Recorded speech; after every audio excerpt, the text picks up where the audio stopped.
Welcome in, everybody. Hope you just had a wonderful Halloween. My name is Mark Farzy. This is the Farzy Show, presented by Steven Singer of Steven Singer Jewelers. I am upset for the people that flew into Philadelphia for the World Series game. I'm upset for the people that booked hotel reservations. I feel sick for the people that went down to the stadium. They probably had fun tailgating. We're probably checking the weather app every 10 seconds. We're probably checking the tweets. I was following a lot of the guys, Bob Nightingale being one of them, about whether or not this game was actually going to take place last night, Halloween night in South Philadelphia. And, of course, that was not the case. I was a little relieved, though. It was a crazy night. The little toots wanted to go out there trick-or-treating and get back to the World Series. It should be in bed by that time anyway, but it's a whole process. It's exhausting, and I got to sit there with the notes and take all the notes. Can't just sit there and enjoy the game. Some people were like, let's get drunk. And I'm like, I can't really do that. But anyway, a little bit of a relief, and I felt like it was God's way of saying, all right, everyone, it's been just pandemonium in Philadelphia. Let's just take a breather for a second. And by the way, here's a nice little help to your Philadelphia Phillies, because I don't think it's really any question. I know oftentimes, always, it comes up, who does this help more? If there's a rain delay, if there's a postponement, whatever, who does it help more? Zero doubt it helps the Phillies. Zero doubt it helps the Phillies more than it helps the Houston Astros. Now, part of that is the fact that the Houston Astros are just a really good baseball. The Houston Astros are a better baseball team than the Philadelphia Phillies. I knew that going into this series. However, the team of destiny, the hot team, the hot bats, whatever you want to call it, more so I thought favored the Phillies than it did the Astros. So you could just catch a better team at a better time for you than it might be for them. Their lineup, their rotation, it's stacked. It's not even changing with the rain delay. The Phillies get the opportunity to not have a bullpen game, at least not as early in the series as they were going to have it, like they were in Game 3. So here's what you're looking at right now, pulling this graphic off of ESPN. Tuesday night, that's tonight. Yes, it's November. Happy November, everybody. Houston and the Phils there. Suarez will get the start tonight, which is good. You get a starter on the mound. Always prefer that, rather than having the dreaded bullpen game. McCullers will still get the start there. Then Nola gets to start Wednesday. So you have him back already for game 4 in this series. He'll go against Christian Javier. Then Syndergaard will most likely get the start there in Game 5. There was some talk about possibly having Kyle Gibson make that start and his 9 ERA in the final month of the regular season, but it doesn't look like we'll see him in Game 5. Instead, we'll see Noah Syndergaard pitch that last game here in Philadelphia against Justin Verlander. That's a hell of a matchup. More on Verlander's day yesterday, by the way, in case you didn't see that. And then Zach Wheeler gets the 5 days rest in between starts, and he'll be back with you. Now, there was a big philosophy there about the velocity, his velocity not exactly being up to par, and maybe that was the reason why he got rocked as bad as he did in Game 2 of this series. So now you have him on a little bit more rest, coming back to pitch Game 6 of this World Series, which would be great and a welcome sight for Phillies fans everywhere. Aaron Nola needs to bounce back. We all know that, but it all starts with the game tonight with Ranger Suarez on the hill. I feel very confident in Ranger Suarez pitching this game, and I hate the idea. Like I remember Chase Utley Day in Philadelphia when Chase Utley came back from a long, then-known DL stint. And he came back. Everyone was all excited. They thought the Phillies were going to turn things around. And I remember Ruben Amaro Jr. announcing that the game was going to be a bullpen game. And I remember Chad Qualls got a big piece of that pie. And Chad Qualls ruined Chase Utley Day. And from that moment forth, whenever I heard the term bullpen game, and it has become a regular thing in the playoffs of all times in Major League Baseball, I hate the term bullpen game. I hate the term opener instead of a starter, because they're just opening it for a couple of innings before you bring in the rest of the bullpen. I hate it. But if it means in Game 5 I see Thor, if it means instead I see guys come in after him to take the ball, well, you'll definitely see Alvarado. You'll definitely see Sir Anthony Dominguez. You might even see Brad Hand. You'll see Brogdon. You'll see Connor Brogdon out there. You see Bilotti out there. I'd rather see that. And maybe one inning, or at most 2. Zach Eflin's another name you'll see in there as well. I'd rather see that as opposed to hoping Kyle Gibson can give you 4 innings, 5 innings. I'd rather see that. Maybe it'll give me 1. Maybe he'll give me one. But I want no parts of Kyle Gibson starting a playoff game in the hopes that he goes 5 or 6 innings. When realistically it'll probably be 4. But it was still, overall, it was disappointing because you get revved up throughout the entire day to get ready for a World Series game, and then it just doesn't happen. And I just think it's cruel the way they do this. Everyone comes down, they spend their money, and it's not just the World Series, it's everything. It's everything throughout the regular season where they'll bring you to the stadium, maybe it'll pass. You're looking at the Doppler. You know it's not going to pass, but come spend your money. Anyway, so that's where we're at right now with the Phillies getting ready for Game 3 of the World Series at CBP tonight with Ranger Suarez pitching in the game. There was some, I guess, without the teams actually playing, I guess people still needed a news story. And there was a little bit of a news story where Justin Verlander was at Citizens Bank Park and he was pulling in the Houston Astros team bus. Now, the Houston Astros team bus, unfortunately, had a shattered window. And it led to some speculation that a Phillies fan threw something at the bus to shatter the window. Now, we've thrown things at buses in this city. It's happened. But this is something you can't call on us. Somebody tried turning this into a anti-Philadelphia fan story about how we're classless and how we were yelling things at Justin Verlander, and Justin Verlander gave us the finger on 2 separate occasions that we may have broken a bus window. All of it was BS. And Justin Verlander himself. So if you see this story later today, I don't even want to give recognition to the person that put it out there. But if you just see this story, know that it's bull. Justin Verlander and fans were going back and forth. And Justin Verlander himself, I retweeted it if you want to see it. He put it out there and just said, hey, just want to make sure everyone's on the same page here. I enjoyed this. That's why I'm smiling in the video. I gave them the finger because they were saying crude things to me, but it was fun. They were having fun. I was having fun. They were enjoying it. I sure as hell was enjoying it. They were dishing it out. I was taking it and dishing it back, and they were taking it and dishing it right back at me. It was everybody was in cahoots. It was on good terms. It was all in good fun. And Justin Verlander even pointed out the window that was shattered, guess what? It was like that. No Philadelphia fan threw any projectile at the bus and shattered a window. And the funny thing is, you see Justin Verlander walking out, giving the finger to the Phillies fans, and he's laughing.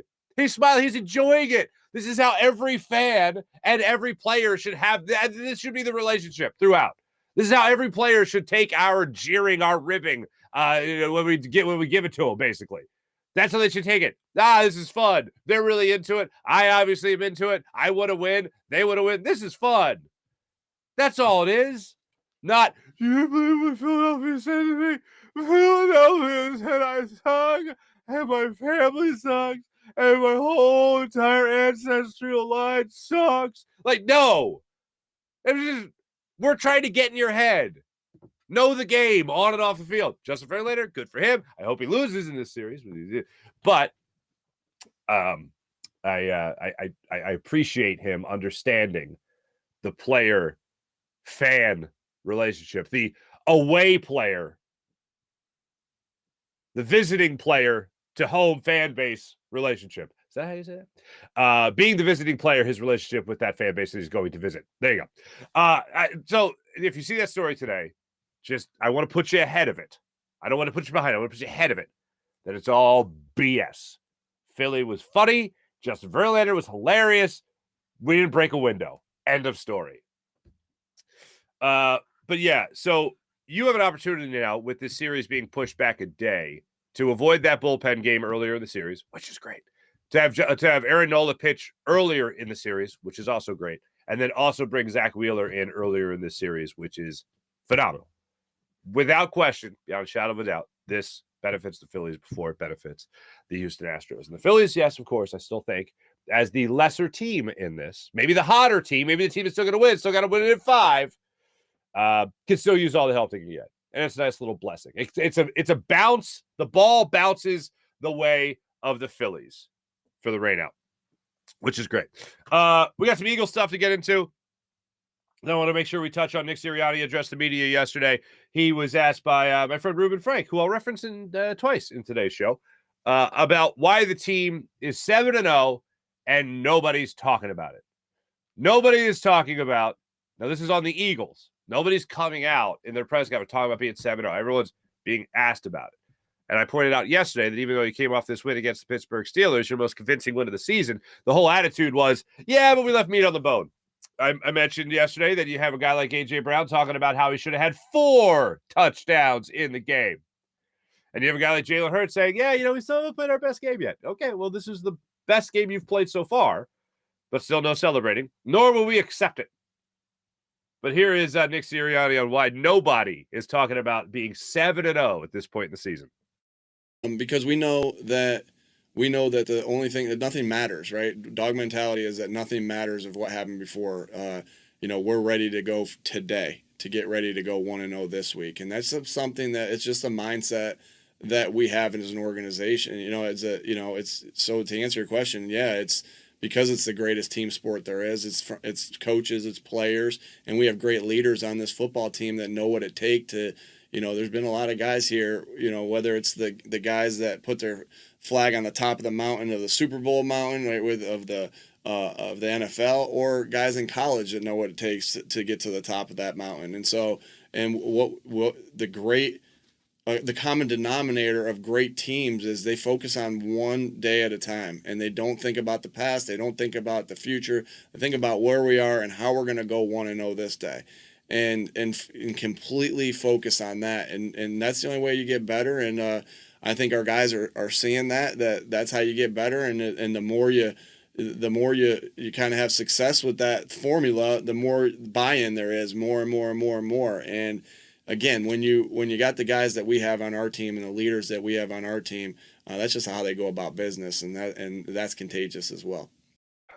Side note, I love Monday Nick Sirianni. Monday, day after press conference for Nick Sirianni, always reminds me of the kid that got way too drunk at the party, and you're at the diner the next day, and you're like, what happened last night? Oh, dude, I gotta tell you what happened.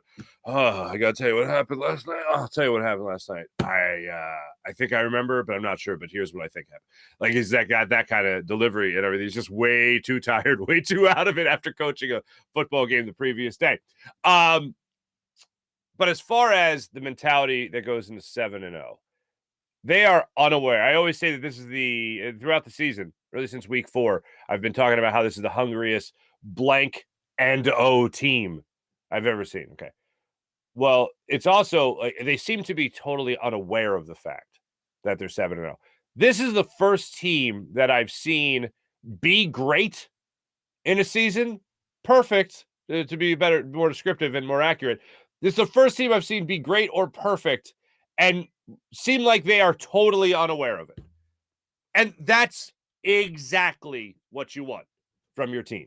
Nobody wants to hear a quote from Jalen Hurts talking about, yeah, I might be the most improved player ever in Philadelphia sports history from my first year as a starter to my second year as a starter. But, want to stay humble. Like, no.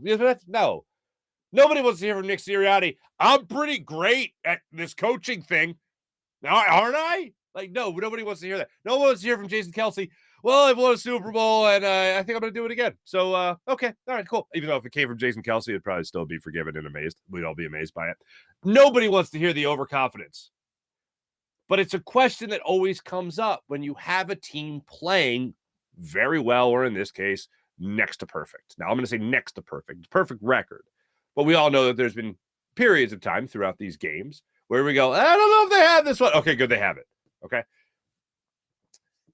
I love the fact that this is their mentality and this is their mindset. But I really believe them when they don't acknowledge it. I really believe them when they talk more about the imperfections than the perfections of this season. Because along the line, even in this game against the Houston Texans coming up on Thursday night, it's a short week and all that.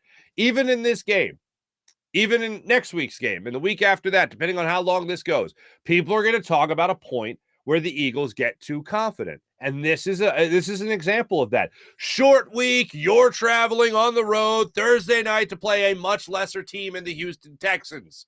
Are they overconfident? Will they overlook the Houston Texans?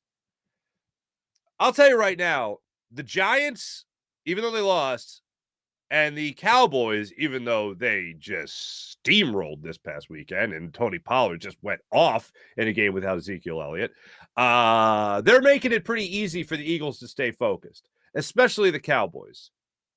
Because now you're looking at these teams, you're looking at the Cowboys just getting their starting quarterback back in Dak Prescott, who did I see? Jeff Kerr of CBS Sports and Jacob Media put it out there that 2 weeks ago was Dak Prescott's return. This was his real return in this latest matchup, where he really showed you what he can do as a quarterback. Now, Tony Pollard, of course, again, went off in that game, but it showed you all in all what that offense can do, and we all know what that defense can do because that's been really nothing different. But the Giants and the Cowboys are keeping you honest because you lose one game, that means you're only one game better than those two squads. That means you're only one game in first place. Right now, you're only 2 games in first place. That's it. For a season that you started 7-0, possibly, and I'm expecting 8-0. For a season like that, it's still pretty damn close. You're perfect. And it's still pretty close in terms of the division with a lot of time left in the season. A whole half of the season, ready to go, ready to fire, more than half of the season. So there's a lot going on there, and it's not just a mindset and a mentality of the players, but also you just look at the division. And you look at where the Giants are, you look at where the Cowboys are, and the Cowboys are where they are without, Dak Prescott for 5 games? So, yeah, I'm going to go ahead and pay attention. And I'm going to go ahead and not get overconfident because every single win matters. I know Nick Sirianni will say, and you just heard him say, that it doesn't, and whatever happened before, it doesn't matter. Well, it kind of does because it's gotten you still in first place. First place in the entire NFL. Now it's a matter of maintaining it. Not just to get to the top, but to stay there. Because once you're number one, everybody's coming for you. So that's what I'll take away from yesterday's press conference with Nick Sirianni. He did talk about Jordan Davis. Jordan Davis, high ankle sprain, expected to miss 4 to 6 weeks, which sucks. But yesterday, Nick Sirianni would not give a timetable, never gives timetables when it comes to injured players. Jordan Davis, the report is that he'll be out 4 to 6 weeks. This was interesting. He got asked about last year. Last year, if you remember, they played Thursday, and they beat the Carolina Panthers, and then they played Tampa, and they were home for that game, and they lost to Tom Brady and the Tampa Bay Buccaneers. That was a game they kind of rallied late, but it just never felt like they were going to – it just didn't feel like they were in it. But last year, Nick Sirianni had all the guys over all the guys over his house, all the coaches over his house to prepare for the game. Did not do that this year. He didn't give a real specific reason as to why he chose not to do that this year. But one thing he did say was the bye week being so close to the Thursday game, they actually did prep and did study for the Houston Texans over the bye week. So they went ahead and looked past the Pittsburgh Steelers, still dominated the Pittsburgh Steelers, and now are getting ready for the Houston Texans. I'll ask this question, just a favor, Nick Sirianni. Go ahead and blow out this Houston Texans team. Please and thank you. Blow out this Houston Texans team. I love the idea that they use the schedule to their advantage. You got to look everywhere for an advantage. Look into the schedule, see that you're going to have the bye week, and then an easy opponent, quote unquote, and then another easy opponent on a short week. That's smart. Hitting the books, looking ahead, you can get caught up in that. But if you're going to get caught up in it, it's going to come up against the Steelers. It's not going to come up against the Texans because you've been prepping more than the average coach would in that scenario. So credit to Nick Sirianni and the coaching staff for actually doing that before they take on a Houston Texans team that's just 1-5-1 to this point this season. Yes, they have a tie. That's exciting. That's what I got for you on the press conference from yesterday. One more thing when it comes to Nick Sirianni, he addressed the locker room, and this is the way he's approaching Thursday night football games, and I like this mindset. It reminds me of one of those things that if you can convince your team that this is true, it's true. Might not be factually accurate, but when it comes to your mental approach to a game, I think this is a good way to put it. Here's Nick Sirianni after the Eagles beat the Steelers on the short week. All right, let's make sure our bodies are in the best shape they can be in for Thursday night. Remember, the weather's an advantage for the team that thinks it's an advantage. The Thursday night game's an advantage to the team that thinks it's an advantage. It's going to be an advantage for us. We got the right people in place. A lot to be thankful for. Let's pray. If you believe it, then it's an advantage. If you think this is an advantage and you believe it's an advantage, then we have the advantage. If you think this is a detriment, if you think this is a real big hang up, if you think this is a real disadvantage, then it's going to be a disadvantage. This is how the power mentally surrounds this football team and their approach to this game. No. It's an advantage to play on Thursday night. Well, why is it an advantage? We're on the road. It's an advantage. Oh, okay. I guess you sold me on that. Look, you have to look at it in a positive light. If I'm the Eagles, the way I really sell myself on the idea that a Thursday night game, short week, is an advantage is that I'm the better football team. They don't have as much time to prep for me as I have had for them. I just came off the bye. I just took it to a very inferior opponent like the Pittsburgh Steelers. Yeah, I'll go on the road and play the Texans. Please. That's how you have to look at it. They're the team that needed more time. The Houston Texans are the team that needed more time. I'm not the team that needed more time. So that's how they're going to look at it. And you know what? I don't hold it against them. I don't hold it against them even a little bit. Texans are coming off a shocking that loss to the Titans. Close game, though. 17-point game before they host the Eagles here on Thursday night and prime. So Thursday night could be an interesting game. I want to give you that matchup one more time. Noah Syndergaard is going to pitch that game for the Phillies against the Houston Astros. He'll most likely be the starter for Game 5 of that series. Excuse me. Game 5 of that series. Thursday night. All times at 8:03. So nice kickoff and first pitch should be right around that same time. So that's very exciting. I didn't even mention the Sixers yet. But last night, Sixers were able to hold on to beat the Wizards 118-111. It got a little too close for comfort in that third quarter. And then the Sixers went on an 18-2 run. In case you haven't noticed, Tyrese Maxey's having himself a hell of a start to the season. Now, they haven't played they've played without Joel Embiid for the last 2 nights due to a non-COVID related illness. Tyrese Maxey's now averaging about 29 points over his last 4 games. Last night was no exception at 28 points in that game, 2 for 6 from beyond the arc, 12 of 22 from the floor. James Harden was the version of James Harden that I laid out for you before the season started. Get your assists, James Harden. Do all the things that make everybody else go, everybody else the priority, and just try to hit yourself some threes. He ended up hitting 2 threes in last night's game, 23 points, 17 assists. He also had 7 rebounds. George Niang had 12 points off the bench. D'Anthony Melton was in your starting 5 last night. He had 16 points, was 2 of 4 from beyond the arc, and 7 of 10 from the floor. Fine night for the guy coming off as your 6th man to get your rotation there, your starting rotation, and make things happen for this offense. But Tyrese Maxey continues to just show amazing signs of improvement. Now, last year he was your starter because Ben Simmons wasn't here. This year he's your starter again because he's just that good. So yesterday I started this question about the improvement we're seeing in year 2 as starters for Tyrese Maxey in basketball for your 76ers and Jalen Hurts for your Philadelphia Eagles in the NFL. I'm hard-pressed to find 2 guys that have had better second years as starters. And this is what they're starting out to be. So the potential is still out there. Everybody else, of course, is a closed case. Guys like McNabb, Utley, Westbrook, LeClaire was the name. John LeClaire that was mentioned to me on social media yesterday. I put the question out there yesterday. I think, and I already took Mike Schmidt, and I mentioned him yesterday. And yesterday I introduced this topic. I told you I was going to do a little bit more work on it, and I have. But Tyrese Maxey and Jalen Hurts, I think, are having the best second year as starters that we've seen in Philadelphia maybe since Mike Schmidt. Now, here's the deal. McNabb and Reuben Frank, said I was going to shout him out again.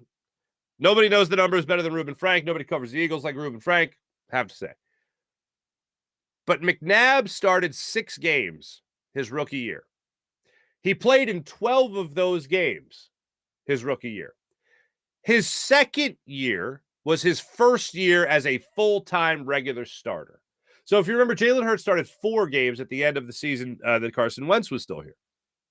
2019? Pandemic, man. I have no idea what dates are anymore. But nonetheless, Jalen Hurts came in, or 2020. Jalen Hurts came in and started those 4 games. He had played in games that season, in wildcat situations, or whatever you want to say. So I'm the caveat to this question, the big hook to the question is the second year as a starter. McNabb's first full year as a starter was phenomenal. And you guys know I'm not the hugest Donovan McNabb fan, but his second year, he was second in the MVP voting. He only lost the MVP award to Marshall Faulk, who had like 2,000 yards of total offense, which is absolutely like ungodly that year. Had like 26 touchdowns or whatever the heck it was in total, receiving and rushing that year in the NFL in 2000. So McNabb's second year in the league was incredible, but that was actually his first year as a starter. His second year as a starter, the numbers were all around the same. He didn't finish tops in the MVP voting or the top 2 or top 3, but he was still really damn good that year. It wasn't a huge leap forward. And one of my biggest knocks, still worthy, still amazing. I'm just saying I don't think it's going to be on the level that Jalen Hurts is at right now or what we're seeing from Tyrese Maxey in terms of overall specific improvement, because that's one of the things I'm also focusing on. I'm looking at these things like watching the slant route that I saw Jalen Hurts throw a year ago, and I see this year it's a lot more on the money. This year, this past week, the shorter throws, it was odd. They were a little bit not as accurate. The deep ball was phenomenally accurate.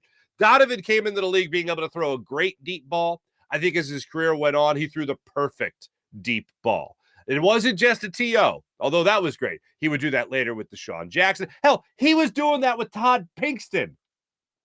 And that's not as much of a compliment to Todd Pinkston as a compliment to Donovan McNabb. But Donovan, my biggest knock on Donovan McNabb was that he reminded me in a lot of ways. They reminded me of each other of Andre Iguodala. Like they came into the league with this skill set. They came into Philadelphia with this skill set, and a lot of it was really good. But the other things is an improve upon. Donovan never got better at the touch pass. Donovan never got better at the short yardage throws, the worm burners as he became known for. Still a great quarterback in this city. Still the most successful quarterback that we've had regular season, but won the most playoff games. Hasn't won the Super Bowl. I don't even need to say it.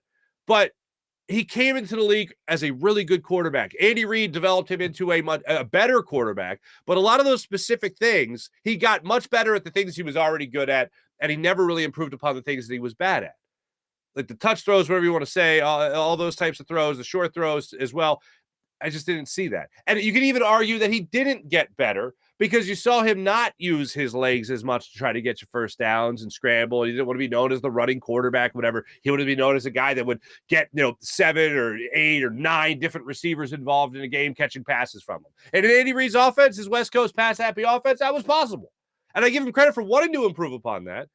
But if you're taking away your God-given ability as an athlete, I think that's something not only I, but other people hold against him.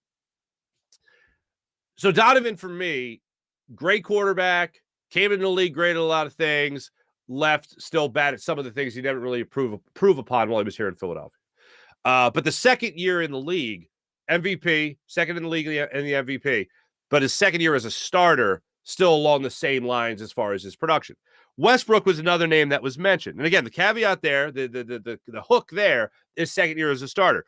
Westbrook's third year in the league, he started 12 games. Injury. He had only 8 starts before that the previous year, and I believe only 6 starts in the year before that. So his third year was really his breakout year. That's where he went from 900 total yards to 1,500 total yards. So, yeah, that would be a vast improvement. That was his third year in the league, second year as a starter. Very good improvement. Still don't have it on the same level that I would have for Jalen Hurts right now or even Tyrese Maxey right now for the Sixers. Chase Utley. Chase Utley is a great name, wildly ambiguous as to when his second year as a starter was. This is something that whenever I think about Chase Utley in the early goings of his career as a Philly and people saying they wait too long to bring up prospects, Chase Utley was not a regular start. Chase Utley, a Hall of Fame talent. Probably won't get to the Hall of Fame, but Hall of Fame talent. Chase Utley was not a regular starter for the Phillies. Not when he was 24. Man, not when he was 23. Not when he was 25. But when he was 26 years old. He was elderly when he was playing second. He's got to walk around. Is it time to take my pill? He was basically a geriatric going out there playing second base. Like, what the hell, man? That's not on the Phillies, per se. Or excuse me, that's not on Chase Utley, per se. That's on the Phillies. Now, here's one thing that Ed Wade never gets credit for. People have given Ed Wade at this point credit for Cole Hamels and Chase Utley and Ryan Howard and Jimmy Rollins, and that's all great. It's great. It's wonderful. It's awesome. But one thing he never gets credit for is that he traded Placido Polanco so that Charlie Manuel could not start Polanco at second base and had to start Chase Utley. Chase Utley at 25 started 97 games for the Phils. Polanco was still here. The following year, Chase finally played 127 games, and that was the year 26 that I believe he was finally traded. That Placido Polanco was finally traded. Literally had to trade a guy to say, Charlie, please! And I love Charlie, but this is just one of those things about giving, play the... Polanco was good. It's not like he was a terrible baseball player and he was, getting favored over Utley. It was you're trying to win. So then Utley goes out there, finally becomes a starter, and then goes from hitting 266 to 291 to 309. That's a hell of a jump. On base percentage also climbing. Home run numbers, as you would assume, climbing as well as he gets to play in more games. So Utley, it's a little ambiguous as to when you could say his first full year as a starter was and his second full year as a starter when that was. But bottom line is he just kept improving for the first 5 years of his career. So Utley, close. I'll definitely say that. Westbrook, definitely close. And then this was a name that I absolutely loved seeing, but it's not his second year in the league or his second year as a starter even, because his second year as a quote-unquote starter in the NHL, which is difficult to really tell. You got to look at minutes. John LeClair played his first 4 seasons in the league for the Montreal Canadiens, for the Habitants. His second year with the Flyers, though, after he was traded to the Flyers, was his first 50-goal season. But here's what's interesting. His first year, he played 37 games with the Flyers. He scored 25 goals in those 37 games. Came back the following year, his second year in Philly, 82 games. He played 82 games in the 95-96 season. John LeClair scored 51 goals. That's a nice second year in Philly, but you can't say really that it's his second year as a starter. So that's the hook. Second year as a starter. Then the guy that I really used as the bar, the benchmark, was Michael Jack Schmidt. And his second year as a starter in Philadelphia was just wow. Absolutely wow. Any other names that jump out to you, please, shoot my way. All these are great names. All these guys are second, great years. You could consider the second year in Philadelphia or second year as a starter. But I think that the taco, as of right now, is on pace to go to Jalen Hurts, and it's on pace to go to Tyrese Maxey. Because Tyrese Maxey's ability to shoot from beyond the arc last night, one of his threes was from the logo. His back foot was on the logo when he drained it in the fourth quarter, I believe is when that one came. And he just looks like he is a totally different player.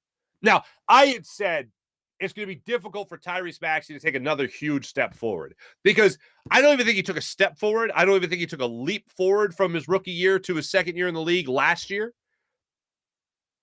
But going from last year to this year would be a lot difficult to show the same amount of improvement because from going from a bench player to a starter with the absence of Ben Simmons, what we saw as far as an improvement wasn't a jump. It wasn't a leap. It was getting on a transatlantic flight and taking that forward to show the significant improvement that he had from his year one as a bench player to year two, which was his first as a starter last year. That I didn't think he would have that much of a ceiling to go up on any higher.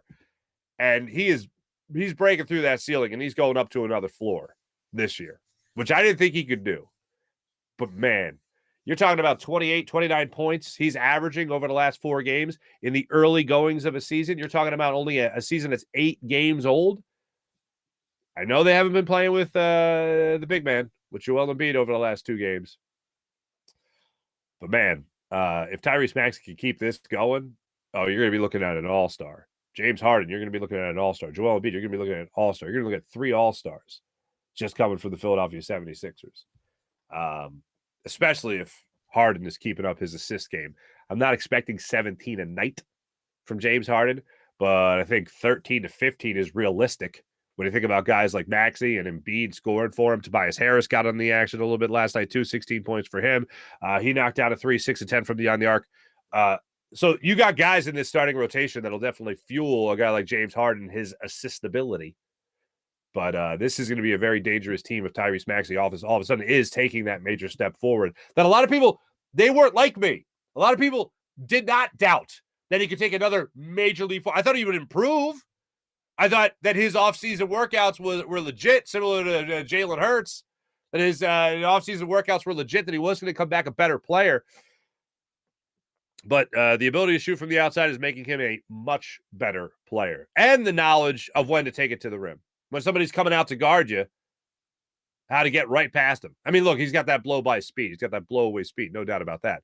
But, man, he has taken to this point a major step forward this year. I didn't think he'd take that much of a step forward, but boy, oh boy, has he.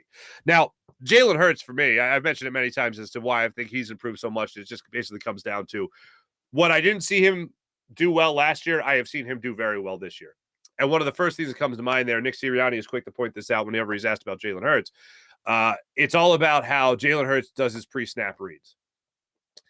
I know that he got a little bubble screen happy against the Arizona Cardinals, but I rather that than try to force a play that might have been called.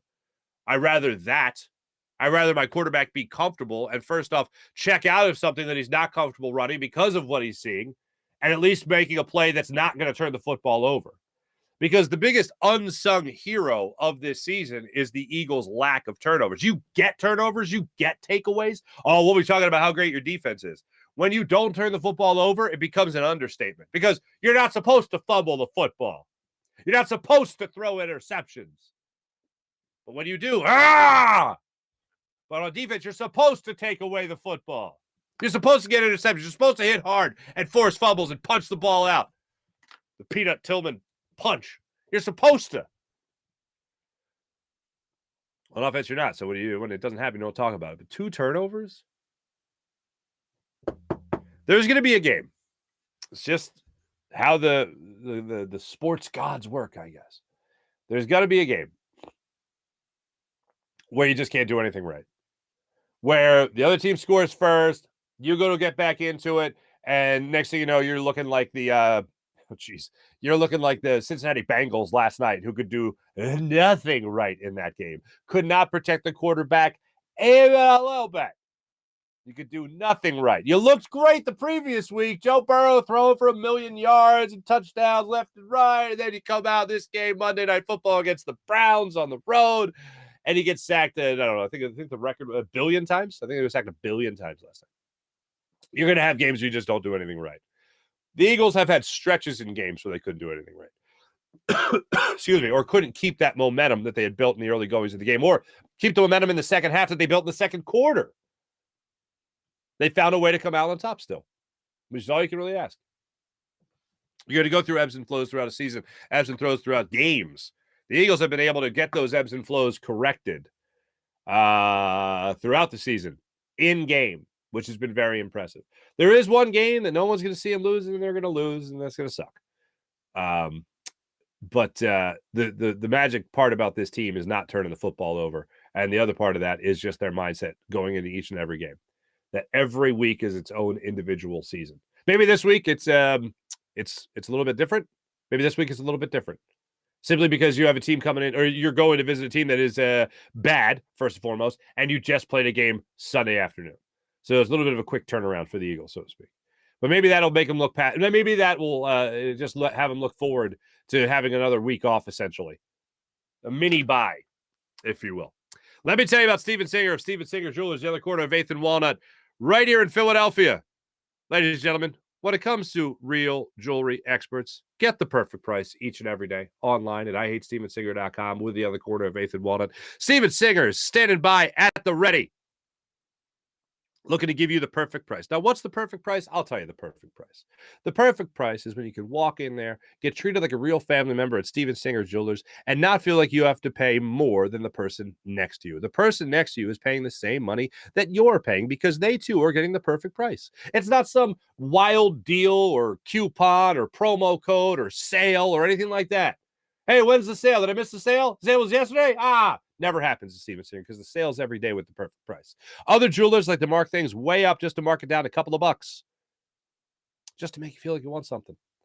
Oh, you're a great negotiator. Yeah, no. At Steven Singer, that goes out the window. You just sit down, relax, concentrate on what beautiful, dazzling diamond you want to buy at the other corner of 8th and Walnut. One place, one price, the perfect price each and every day. Online at IHateStevenSinger.com. Let me tell you about the great people of Manscaped. Manscaped.com. 20% off at Manscaped.com and use promo code Farzy. That's promo code Farzy for 20% off at Manscaped.com. They have skin-safe technology with their ear and nose hair trimmer, their Weed Whacker ear and nose hair trimmer, as well as their incredible Lawnmower 4.0 that comes with the Platinum Package 4.0 from Manscaped. Join 4 million men worldwide who use Manscaped and their skin-safe technology that helps you manscape with confidence and comfort. Go to Manscaped.com. Promo code Farzy for 20% off and free shipping. How about Freestone Farm CBD? FreestoneFarmCBD.com. That's FreestoneFarmCBD.com. You like CBD? Do you use CBD? You want to try a different CBD? Do you want to be someone who takes a more natural approach to everything that they put in their body? Do you want to wind down a little easier after a workout or maybe at the end of a stressful day, help lull you to sleep at night? Freestone Farm CBD is the way to go at FreestoneFarmCBD.com. Use promo code Farzy for 20% off. You'll love their strain menu, their Bayox. Mwah! Chef's kiss. Clocking in at 24.1%. Chart topping, 24.1%. And their Super CBD, which is half Hindu, Kush, is 21%. Genetics of these guys are off the charts, and they grow all their premium hemp flower in the Garden State. And after a harvest, they carefully preserve all their compounds with a perfect 3-month cure, like a nice soprasata. So, ladies and gentlemen, try Freestone Farm CBD. Use Freestone Farm CBD, 20% off at FreestoneFarmCBD.com. Knew what I do when it comes to all your amazing CBD needs. Freestone Farms CBD is the way to go. How about PHL Sports Station, Philadelphia Sports Station, enhancing your Philadelphia sports fan experience across all social media and blogs. That's PHLSportsNation.com. Have I told you about Mojo and the incredible Mojo app? Download the Mojo app to your phone right now. Available in New Jersey on iOS. You can download it to your phone right now and have yourself a great time on the Mojo app.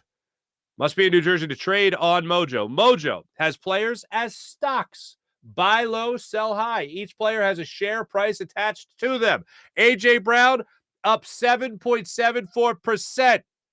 Pre-game, $18.04. Post-game, $19.44. Jalen Hurts, let's keep it going. Pre-game, $51.12. Post-game, $52.54. Boston Scott's even up in this. Dallas Goedert went down just a little bit. He went down a penny. All right. Miles Sanders down just 3 cents yesterday, just down 3 cents for Sunday's game. Devontae Smith took a little bit of a hit right there. Looking around the league, some risers and fallers you might want to jump on right now. PJ Walker, Temple, my man Pots and Pans. What's up, North Broad Street? PJ Walker pregame $2.52, postgame $3.43. You see how it works, people. Download the Mojo app to your phone right now. Take advantage of the people that you could buy low with and sell high later. Make yourself some money. Available on iOS in New Jersey. Must be in New Jersey to trade on Mojo. Gambling problem? Call 1-800-GAMBLER. Must be 21 or older. Oh, one more name to mention. Not Carson Wentz. Taylor Heineke. Up 9.33%. Pregame, $11.19. Postgame, $12.23. Not too bad for the Commanders signal caller. Let's move into the chat check and see how you beautiful people are doing on this fine day. Professor Dutch, good morning. April, good morning. Kevin, good morning. Sean, good morning. Professor Dutch, Farzy, you should reach out to James and or Jack of the High Hopes. Oh, James and Jack. That Jack Fritz owes me $36. When he was an intern at WIP, he would do parking. And I was producing, I used to do a segment called The Hot Seat. And I was in one of the studios, and he didn't come by to get my parking. I got a ticket. I kid. I love Jack. James is awesome, too. Love those guys. Hopefully. Oh, and James. So happy to see James and John Ritchie and the Hammer, Joe DeCamera, moving into the morning show spot. Couldn't be happier for those guys. Awesome dudes, all of them. Hopefully Carson will be back for the Eagles game. Sean, cross our fingers for that. April, what's happening? Mihai, what's up, Mihai? Mally, morning, people. Good morning, Mally. Sean, listen, Todd Pinkston, bad memories. I'll tell you this about Todd Pinkston.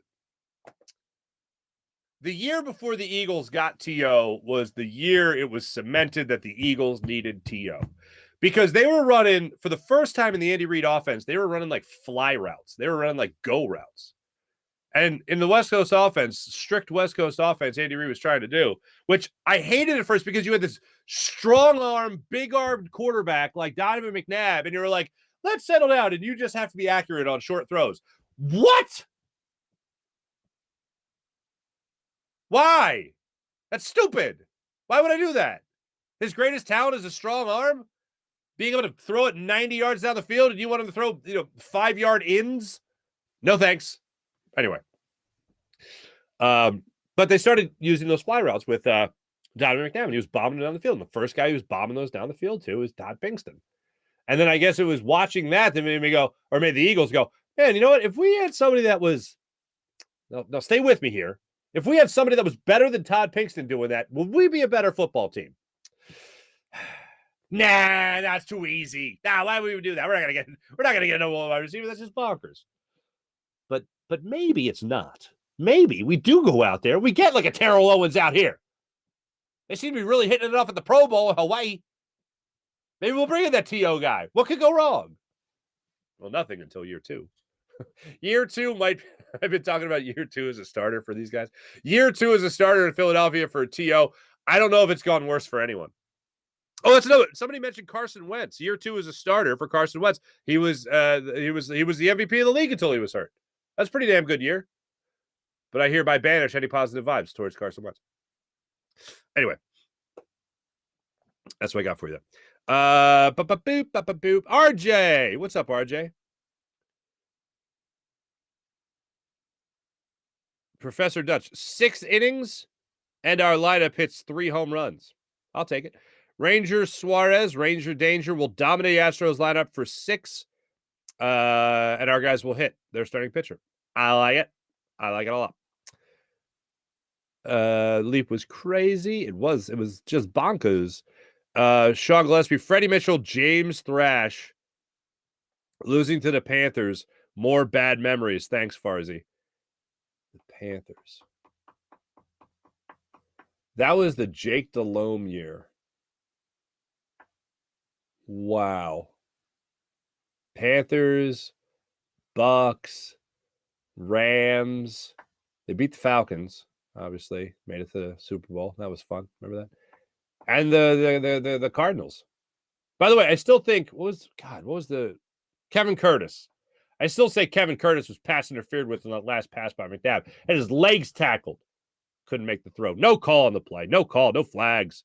Jim Grassmeter, what's up, Jim? How are you, my friend? Nice to see you. One thing left for Howie to acquire is a punt returner. April, I had blocked Freddie Mitchell from my brain. Freddie's a funny dude, man. Freddie's a funny guy. Thanks, everybody in the chat. You guys are great, as per usual. Hope you guys are able to enjoy the festivities of today's Game 3 of the World Series in Philadelphia. I'll say this about Freddie Mitchell. Freddie Mitchell caught the football. Freddie caught the football. A lot of other guys, they didn't catch the football. Freddie Mitchell caught the football. And I want to thank my hands for being so great is one of the best post-game utterances in the